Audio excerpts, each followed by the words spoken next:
It can also help them ease the intensity and the demand of their work life, and because they have so much that they're responsible for as a business owner.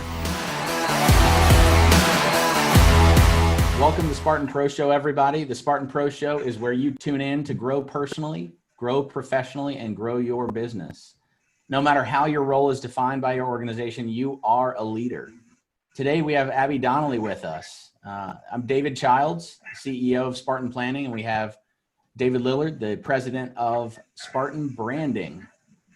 Abby is the CEO of the Leadership and Legacy Group. She has a diverse background that continues to sharpen her ability to confidently walk the most seasoned executives and business owners through business and life transitions. She serves on various public, private, and nonprofit boards.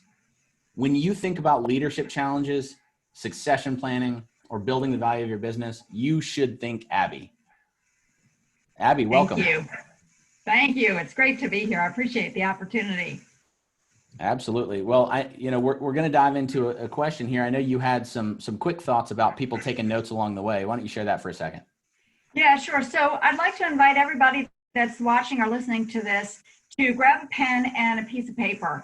And what I'd like to challenge you to do is, as we're going through today's program, to think to yourself, how can this apply to me? I think when we offer ourselves a question, our brain wants to answer it. And so you're going to get more value out of today's program if you continue to ask yourself, how can this apply to me? And your brain will come up with solutions. So I think you'll be much more intentional about what you're going to get if you do that. That's a great idea. So of course, we're thrilled to have you here. And, I want to start off by diving into one of your most recent achievements and certifications you obtained, which was the Value Builder certification. Most of our listeners are business owners, business leaders, or successful executives around the country. So what is the Value Builder certification, and why does it matter to you and your clients as well as our listeners? Yeah, so I'm going to answer that question two ways. I'm going to answer it how I would have answered it had we had this conversation 6 weeks ago, and talk a little bit more about how I think it applies today. So the value process, in effect, is designed to help a business owner increase the value of their business. And so, they can get a significantly higher offer because it looks at the business through the lens of a buyer and what they're willing to pay for. It can also help them ease the intensity and the demand of their work life, and because they have so much that they're responsible for as a business owner, the business and the livelihood of the people that work for them. So, the last piece is around helping them grow their business in a way that enables them to build a business that reflects their core values and the legacy that they want to lead. So all of that is still true today, but as we see the devastating effects of COVID-19 on our economy, I personally am acutely grateful for the opportunity to use this methodology to help businesses both survive and thrive. And I look at it in 4 different ways. One is, I think there are businesses out there that need to recover from the economic downturn. And unfortunately, there are a lot of those out there. I also believe that there are businesses that are more in the rebuilding value of their business mode. And then there are businesses that are going to need to reinvent themselves. So their old model of operation probably isn't going to be as profitable or even as viable in the new normal, whatever that looks like. And then the last is relaunching. And so recover, rebuild, reinvent, and relaunch. And it's unfortunately not about getting back to normal, because I think we're all going to have to pivot to create whatever that new normal is. So I can share a little bit about what Value Builder is, but that's really the outcome that I think it is most effectively able to help business owners do now. Well, when you say pivot, I do want to hear more about the Value Builder specifically, but when you said, when folks reinvent themselves, which I heard pivot, right? Mm-hmm. And so, pivot can be change an offering. It can be add a new offering. I guess there's a lot of things there. Focus on that aspect for a moment of the Value Builder. How do they reinvent themselves, or what are some examples of what folks could do? Yeah, so I think there are, a lot of examples that are out there today that you've probably heard about, like, companies that are now making face masks or ventilators. I've got a client that has automation company and is now making ventilators for hospital systems. There are examples of, spirit companies making hand sanitizer. So there are a lot of those kinds of companies, but I also think that we can pivot in some ways of really re-looking at how we operate our business today. So for example, there are tons of people that are stuck at home. Whether we like it or not, we're not going anywhere. The events have all been canceled and we've been asked to stay sheltered in place. And so what can your business do to pivot, to entertain or to engage people that are at home? One of the ideas that I thought about is you can still get things delivered. So could you create a business that offers goodie bags that maybe you send to your family that is living in another part of the world today, that gets delivered every week or every month, some big surprise, because there aren't very many good surprises happening right now. Other things are, could you, if you've got excess capacity, we often don't think about how our excess capacity can help others. Can we lend it? Can we share it? Can we reallocate it? Can we, use the time to pivot in a way that enables us to form a stronger relationship or a different relationship with our suppliers, with our customers? So things like that. Can you hire people that are rock stars that are looking for work right now and shift how you're able to deliver what you deliver more? Right. Well, it's interesting. You mentioned pivoting, or a spirit company pivoting into hand sanitizer. Got Bluegrass Distillers right here, hand sanitizer. And so he's actually going to be on our show here in a couple of weeks. And we have him as Nathan Brown. We're going to have him interviewed about how he pivoted, why he pivoted, what that looks like for the business. And so the service perspective as well as the business perspective. So it's interesting you mentioned that, because I got that sitting here right next to me. And I just think that's fascinating, listening back to Canlis, which is, a well-known, world-renowned restaurant in Seattle that's pivoted from super high level dining, where people go there for their engagement or when their parent's going to die and one of their last meals. I mean, this is a precious place for people to go. And when they had to shut down, Seattle was one of the earlier cities that got hit. And so they had to shut down quickly. And they posted, they were one of the first companies that I was aware of that pivoted in a major way. And they said, Seattle does not need fine dining right now. Seattle needs food. And so they pivoted and they opened up, I'm going to butcher it, but they opened up 3 different things. One was like a drive-through breakfast meal pack, a bagel. I think it was a bagel drive-through. And then they did meal deliveries at night. And then I think they had a wine corkings, some wine delivery service that they opened up, all 3 in just a matter of a day or 2. They shut down their fine dining, opened up these. So it's really neat to see companies doing that. And it shows how you could build value or retain value in your business. Well, I think it's all about stepping back and looking at what assets and what systems you have access to and what needs are out there, and creating a new match between those needs in a way that's, if not profitable, at least sustainable through this period of time, until you find a new way of operating moving into the future. Absolutely. In Winston-Salem, that became a butcher shop. They are now selling meat for pickup and takeout. Yeah. Tons of great examples. And so, I know you mentioned you could go a little bit more into value builder. Can you give us some insight into what that looks like when you work with clients and use that value builder system? Yeah, so the Value Builder system has 8 drivers of business value. And of course, certified value builders are the guide that takes business owners through that. And the beauty of the system is that you can choose to focus on any one of those or all 8 of those, depending on what the business owner wants to get out of the process. So some of the factors that might influence them are how much money they want or need before they're going to exit. You know, one of the things that I think is probably going to play out, it'll be interesting to see through COVID-19 and the economic implications. I think there are a lot of business owners that are in their mid 60s, 70s even, and I certainly know of a few that are in their early 80s that are still active in their business. And given what it's going to take to recover, rebuild, reinvent, and relaunch, I'm suspecting that some critical mass of them are just not going to want to invest that again. They're not, you know, 2008 was hard, and many of them were able to figure out how to recover from that and how to grow and have a really nice business. And now looking at it, thinking, do I really want to go through this again? So figuring out how much money they want or need before they exit is a valuable look. And then how much longer they want to stay in business, what skills and resources they're willing to invest to do that reinvention or pivot.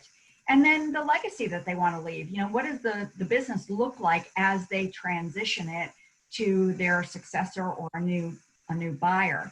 So, the value drivers are all designed to help them in any one of those 4 different ways.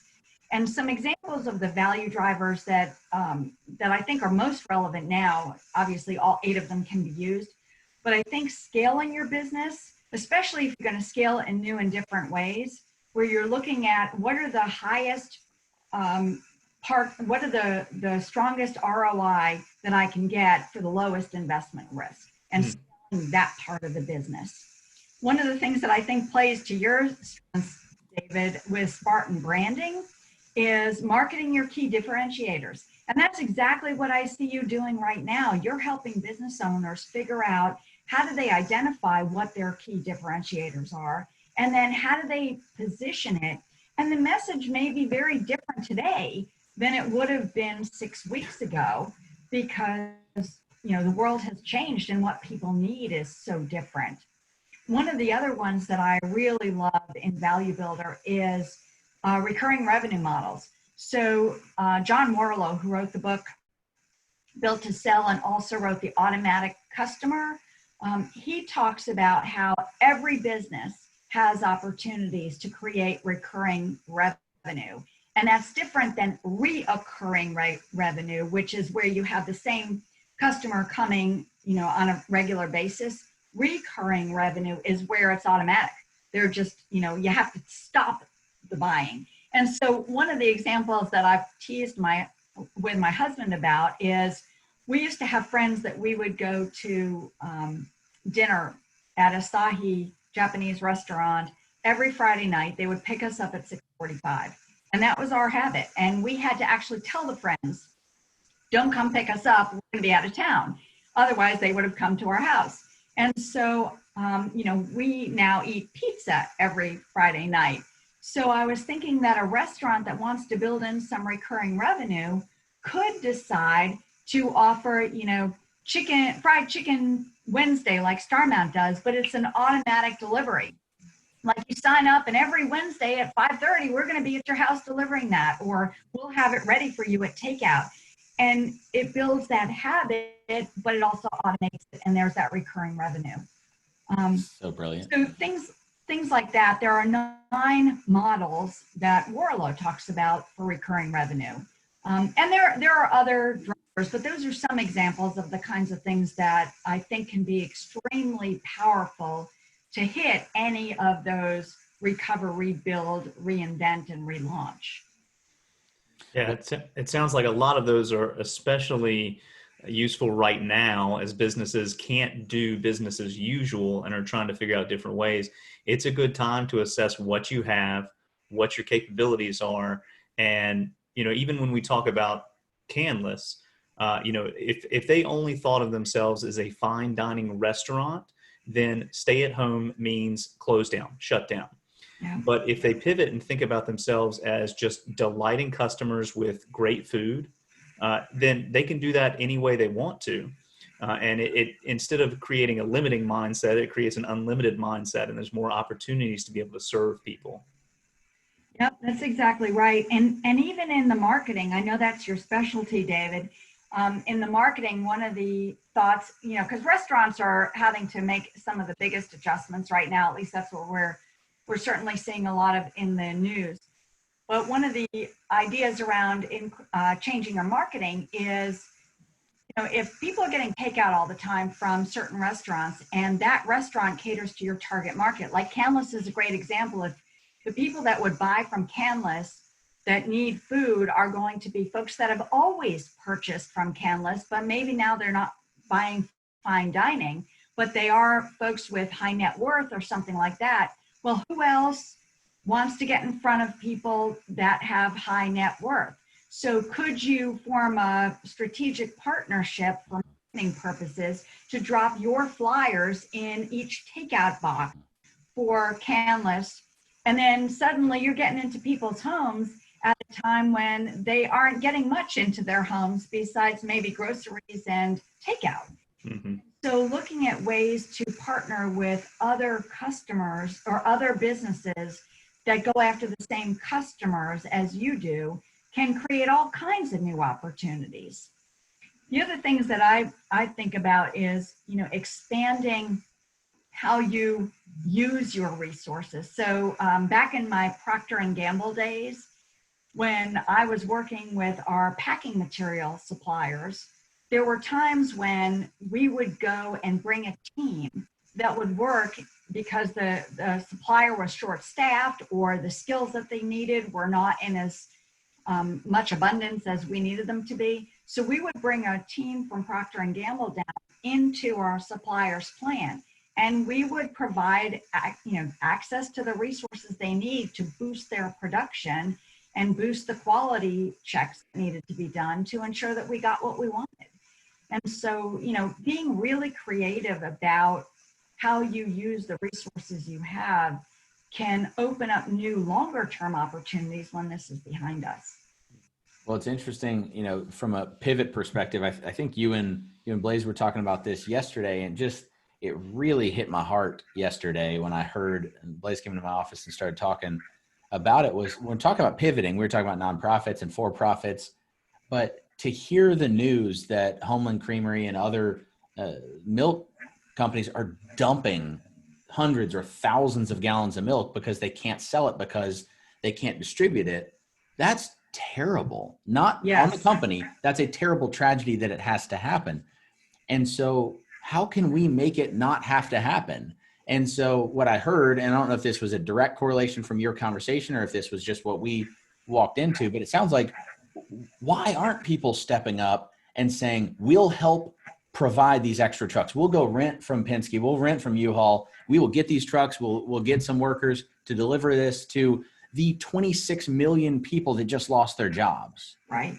To the 56% or 60% of kids that don't get a second meal at home, that now don't get a first meal because they're not in school.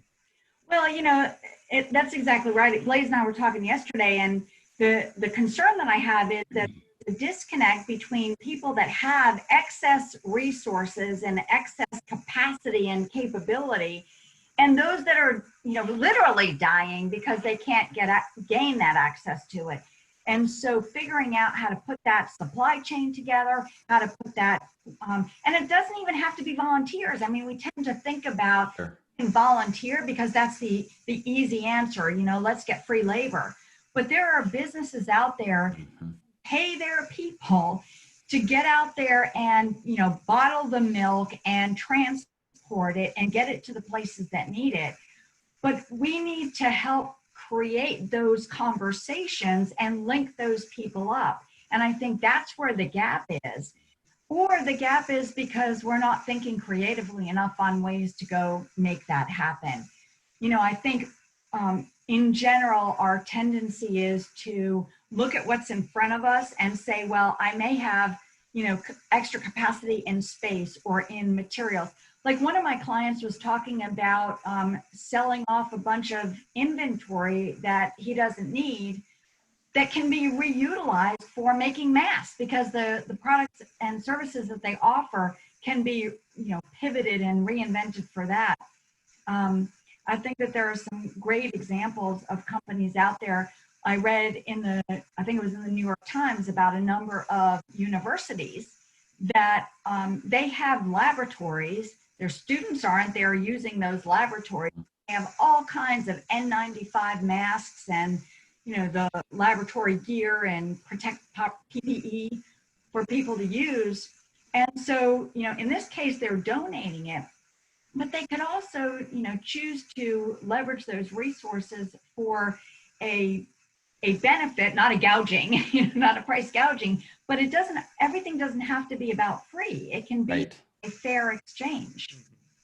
Well, and when I thought about the milk thing, I mean, there's powdered milk, there's sweetened condensed milk that's shelf stable, right? Why can't we pivot into that from a business perspective? Brilliant. So it's just, those opportunities are out there. And what I hope we can all gather, I hope our listeners can gather, is we need to all be out there. If you have a passion, if you have the ability to add value by connecting folks, connect them. And if you have the vision and the funding to start up a new venture that does provide for this, or if you have some extra workers that you were going to let go, maybe you connect them and you're able to pay them, to connect them with one of these businesses that does have to pivot. Well, especially since a lot of companies right now are trying to keep as many employees on the payroll as need them to be doing work. Right. So, if you can pay them to do work that's going to benefit somebody else, first of all, it benefits somebody else and you're paying them anyway. Yeah. Secondly, I've got to believe that if you are using your resources and paying them to do good work for the business community, for the 26 million that have filed for unemployment, as you said earlier, David, that's going to come back. And if it doesn't come back directly, like as a profit generator for you down the road, it's going to come back in creative ideas, opportunities for new partnerships. People will be reaching out to those who have made an impact here and looking for ways to help them figure out how to reinvent and grow when this is as we move through this. So there's always good. I believe in the power of karma too.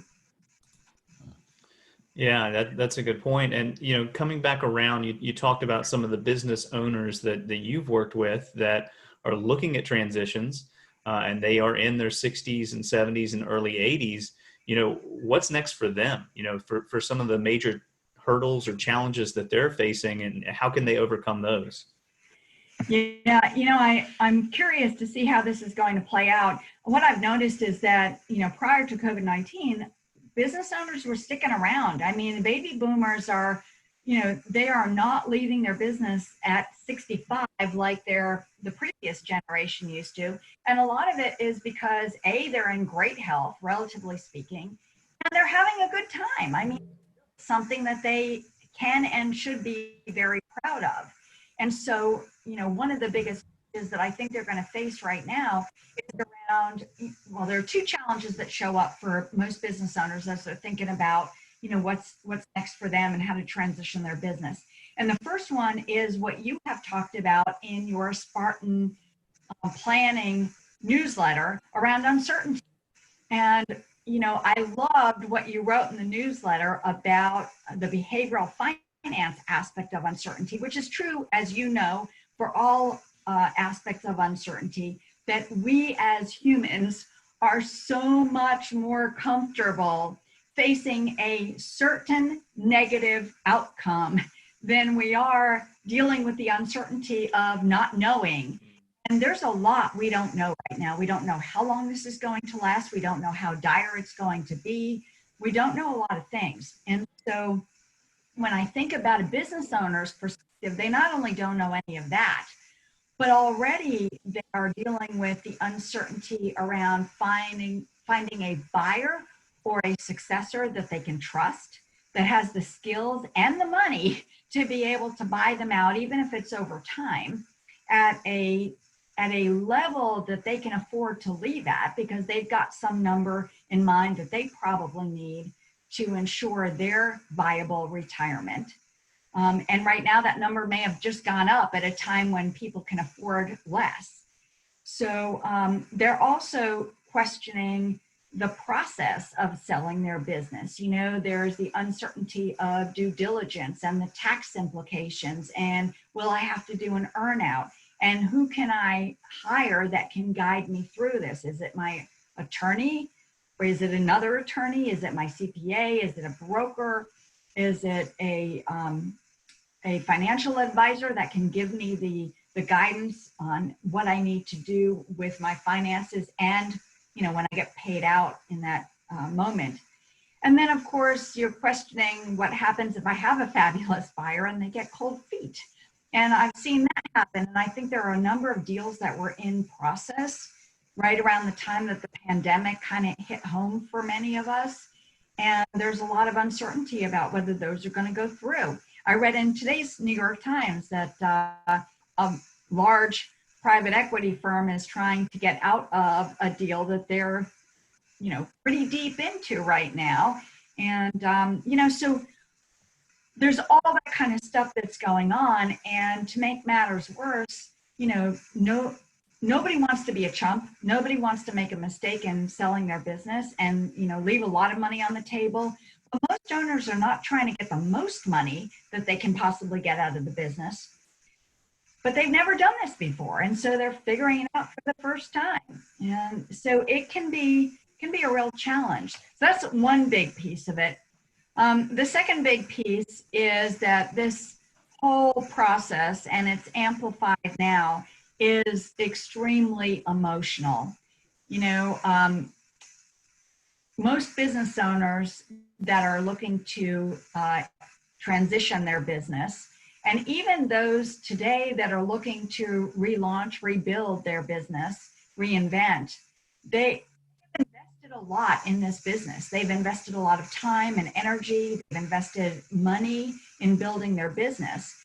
And it is really difficult to not only disconnect from that as you look to sell your business, but it's also really difficult to look at it and say, my gosh, what has happened to it in this time of COVID-19 and with the economic dynamics that they're having to face.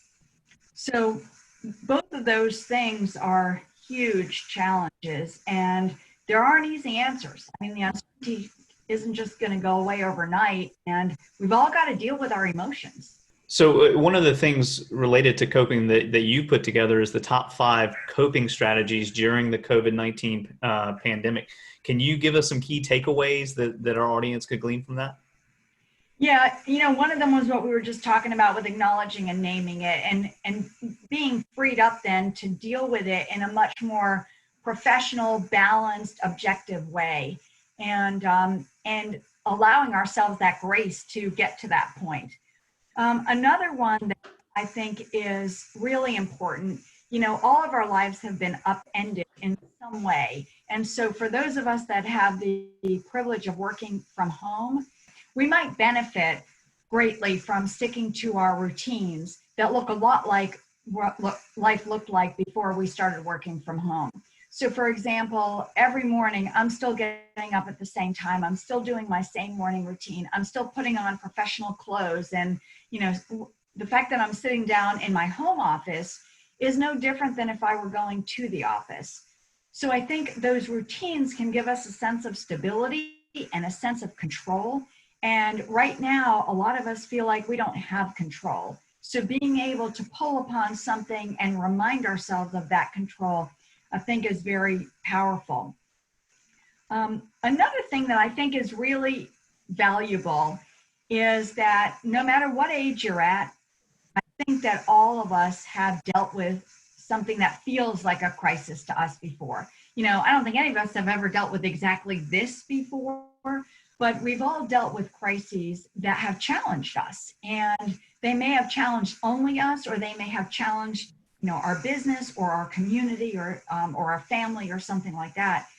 But we've all got experiences of challenge, and we all have tremendous strengths that have served us well in the past in dealing with that challenge. Or if it didn't serve us well in dealing with the challenge, it certainly served us well as we learned from what to do in that particular case. And so I think reminding ourselves first of who we are, that who we are matters, and that we bring a set of strengths that are incredibly valuable to the world. And then using what we've done in the past to help us cope better and navigate better through this crisis can be a huge advantage. But in the uncertainty and the swirl, we can lose sight of what those strengths are and lose sight of ourselves. So there's one more I'd like to add, because it's something that I think is hopeful. And, in times of crisis and in times of stress, feeling hopeful matters a lot. And so the hopeful piece that I would offer is, and David, I know that this one is going to be particularly meaningful to you. It's called the slight edge, but the idea of the slight edge is all about compound interest, So if you put in $500 to your savings account and you come back in a year, you will, by doing nothing else, have $500.02 with today's interest rates. Just kidding. But the idea of the slight edge is that you can pick something that moves you forward. Maybe it's something that you want to learn, or something that a new habit you want to institute. It's something that moves you forward, that you just commit to do 5 minutes a day. I've got to believe that all of us can find 5 minutes a day. And you do that for 5 minutes, and at the end of 7 days or a week, you will have invested 35 minutes in that new thing or in that habit. And then at the end of a month, it's 2 hours and 20 minutes or something like that. And over the course of a year, you can literally transform aspects of your life, build new habits. And at the end, it's only taken 5 minutes. Mm-hmm. The tricky secret around that is that oftentimes when you start doing something for 5 minutes, I tried this years ago at the gym, and I'm doing it now because I've added in a circuit. We walk every morning, but I've added in circuit training in the afternoon. And so I told myself, just 5 minutes, Abby, 5 minutes, put on a video, do it for 5 minutes, and then you're done. But you start doing it and it's like, oh, I could probably do this for 10, 15. And now I'm doing it, 25 minutes, 30 minutes a day for 4 days a week. And so it's not just about the slight edge for 5 minutes. It's about, that exponential growth that you can get through the process. Yeah, Donald Miller actually talked about something similar. I think it was on one of his Instagram Live that he's been doing, and he talked about swimming. He was trying to become someone that exercised, and swimming was a low impact activity he could do. And he literally said, I'm just going to go and swim until I'm not enjoying it anymore. And it doesn't matter if it's 5 minutes or not. Well, no one goes and jumps in the pool and only swims for 5 minutes, right? And so by the time he made it just about showing up was the habit, and swimming was the byproduct, and getting healthier was the benefit. And so I think that's a really powerful practice that we can implement. Well, and it's interesting. I think I could have sworn that I heard this on one of Don Miller's podcasts about one of his guests, the 5-second rule or the 6-second rule.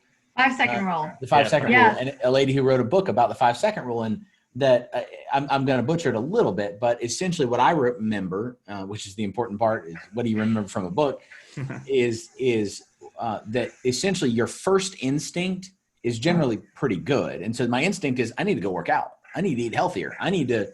And then you start coming up with excuses. You say, well, but today it's a little hot outside, or today it's raining, so I can't really go on a walk. So maybe I'll just skip today. I'll do it tomorrow. The curse of New Year's resolutions, right? I'm going to do something good. Well, but not today.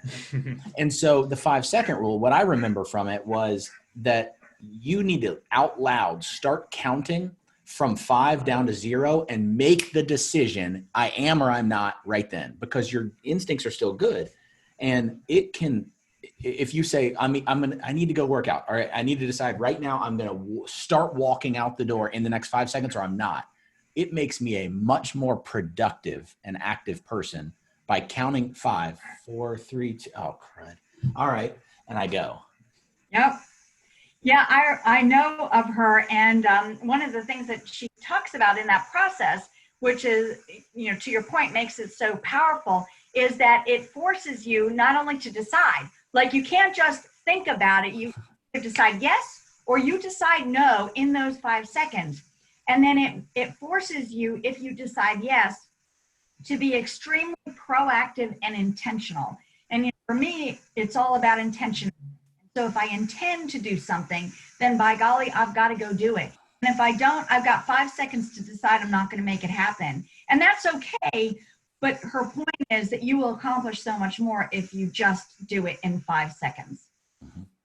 I find if I put myself to the test, I do it almost every time. Yeah. Yeah. Well, and you're that kind of proactive person anyway. So you have that bias. Well, I think we're ready for a final rundown. Woohoo! So Abby, I want to start off with getting a little bit more personal. And so just about you now, I know you overlap with your business, and hopefully all of us have some meshing of our personal and work lives, no matter what. But what's one of the most impactful books that you've ever read? So I've actually got 2 books that I'd like to share. One of them probably everybody listening has read, and if they haven't, then they should, is Stephen Covey's 7 Habits of Highly Successful People. I've read that book 5 times. Every time I read it, I feel like I get some new insight from it. But I read that book for the first time in, the late 80s, early 90s. And it was one of those transformational experiences for me. And it helped me to understand just how intentional I came out of reading that book thinking I could actually plan my life. Like, no, I thought, you just sort of fell into life. I mean, a lot you were dealt is what you had to, had to work with. But reading that book, I thought I can actually plan this. And, I love how he talks about sharpening the saw. So that's one of them. The other is actually another really old book, and you are probably familiar with it too. It's Your Money or Your Life. David, have you read Vicki Robbins and Joe Dominguez? I haven't. No. Oh, that's interesting. So Joe has passed away a number of years ago. Vicki Robbins wrote this book many years ago. And what's been so interesting about it is that unbeknownst to her, apparently, because I've done a little bit of research on her, unbeknownst to her, her book or their book is getting a resurgence because there is this FIRE movement, financially independent, retire early. And there are all these young professionals, millennials typically, that are embracing the FIRE movement. And her book is all about how we exchange our time for money. And instead of exchanging our time for money, it's how can we figure out what matters most to us and have enough money to do what we want to do and have what we need to have, but do it in a way that that is sustainable over time. And so when I first read that, I understood the idea of compound interest and, that if you put away money, it will make money for you if you invest it wisely with people like, with companies like Spartan Planning. But if you do that, it also gives you freedom. And you talk about that all the time, David, it's all about freedom. So to me, that was the realization that if I am intentional about not just saving and investing money for that future where I can retire early if I want to, I'm not retiring anytime soon because I love what I do. And if I can position myself to do that, it gives us choices. And if I get really clear, kind of using the Stephen Covey approach of a mission statement and a vision statement on what I want my life to be about, I can build that. So it married everything from those 2 books kind of married everything. And in, 1989, 90 sort of set the stage for the rest of my career and my life. So powerful for me. Wow. Those are some great books that we all need to download and start listening to right now. So you give professional advice for a living when you're working with business leaders, give some great professional advice. So what about some of the best professional advice you've ever received? Yeah, I feel really fortunate to have spent my early, 14 years of my career right out of grad school at Procter & Gamble. And one of the things that Procter & Gamble is very good at is developing people. And in addition to getting a lot of that professional development from the company, the best advice I ever got from all of the managers that I worked with and worked for was the importance of investing in yourself, and the idea that when we invest in ourselves, when we professionally and personally develop ourselves, no one can take that away from us. And so we always have that foundation to build upon. And, at a time like this, when the economy is struggling and businesses are, trying to figure out how to stay afloat, knowing that we can depend upon ourselves and that we've got that foundation of development. That's why one of the things I think is so important for companies to focus on now is developing the people that they have, because that'll always serve their business well. And even if those folks end up needing to go somewhere else because you've got to lay them off or furlough them or something like that, you have instilled good development in them that will help them and whoever they go work for in the future be successful. So that's really, the best advice for me. And the secondary piece of that is the intentionality of setting a personal, I've got a business vision and mission and stuff like that, and many of us have thought about that, but a personal plan. I mean, I've had a personal plan from my life since 1989, and a vision, a mission, and a goals package. And I just think that that's so important because it guides where we go. Wow, that's great. Well, so let's pivot to the opposite. Let's go the other way. So what's some of the worst professional advice you've ever received?